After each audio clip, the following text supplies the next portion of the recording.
suis le docteur Christine Delebarre, chef de service en allergologie à l'hôpital Saint-Vincent-de-Paul. Bonjour à tous, je suis le docteur Juliette Caron, praticien hospitalier en allergologie dans le service d'allergologie de l'hôpital Saint-Vincent-de-Paul à Lille.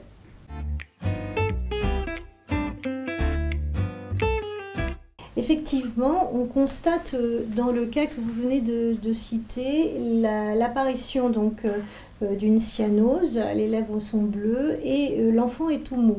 Ces deux signes-là sont des signes de gravité à prendre en compte. Il parle, il dénote, il montre une chute de tension artérielle. On est bien dans le cas là d'une anaphylaxie aux protéines du lait de vache médiée par les IgE, qui est un cas sérieux d'allergie alimentaire à prendre en compte. Le diagnostic donc se pose, puisque c'est une allergie IgE médiée, avec les prick tests, les tests cutanés qui vont être positifs, les dosages biologiques d'IgE spécifiques dirigés contre les différentes protéines du lait de vache. Une fois qu'on a posé le diagnostic, on voit que c'est une allergie assez sévère et qu'il faut une trousse d'urgence pour cet enfant au cas où il y aurait des réintroductions accidentelles.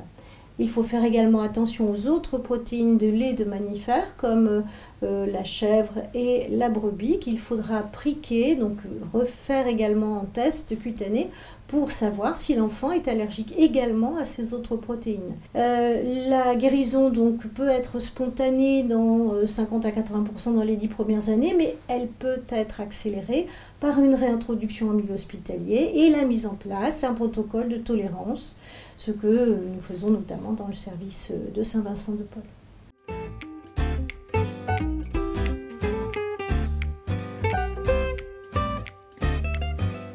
Si votre enfant présente ce type de tableau de façon répétée, il peut s'agir d'un syndrome d'entérocolite induite par les protéines alimentaires, autrement appelé SEIPA. Le SEIPA est une forme d'allergie aux protéines de lait de vache qui occasionne des vomissements importants en jet après les 4 heures suivant la prise alimentaire. Ces symptômes peuvent être associés à une déshydratation sévère et à une forme de léthargie.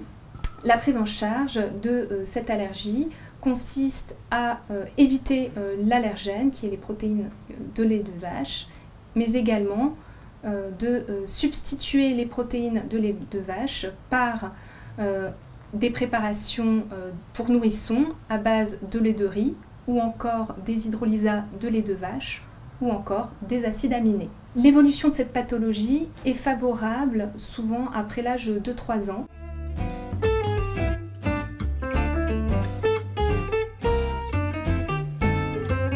Alors, il faut dans tous les cas rester totalement clinique.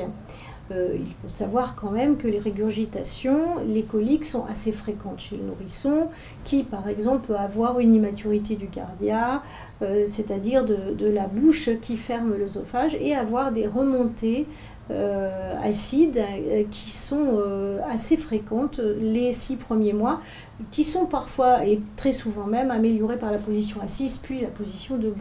Si effectivement la prise de sang a été faite et qu'elle est positive, est-elle une simple sensibilisation ou parle-t-elle d'une vraie allergie aux protéines du lait? Et à nouveau, c'est la clinique qui nous répondra. Si l'enfant prend des laitages et du lait sans aucun problème et sans lien avec les signes décrits, eh bien, ça n'a rien à voir avec une allergie au lait, donc il ne faut pas arrêter le lait. Très souvent, quand même, chez le nourrisson, c'est plutôt une immaturité des cardias et un simple reflux physiologique qui est retrouvé comme responsable, avec ou sans prise de sang positive, qui n'est qu'un témoin d'une sensibilisation et pas d'une allergie aux protéines du lait. Oui, cela peut être une allergie, mais cela peut être tout à fait banal chez l'enfant en raison d'un reflux gastro-œsophagien.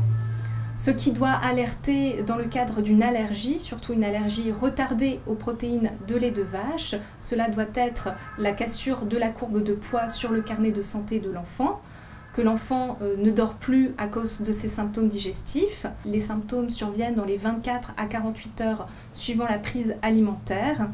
Ces symptômes disparaissent lorsqu'il y a une éviction des protéines de lait de vache. Ce test d'éviction-réintroduction est le test le plus fiable possible pour diagnostiquer ce type d'allergie.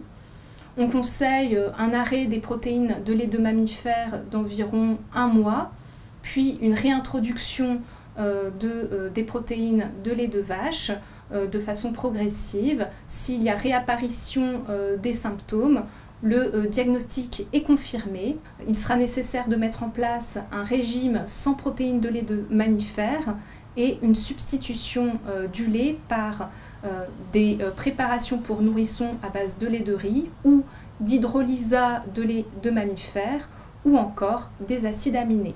La guérison de l'enfant est très fréquente.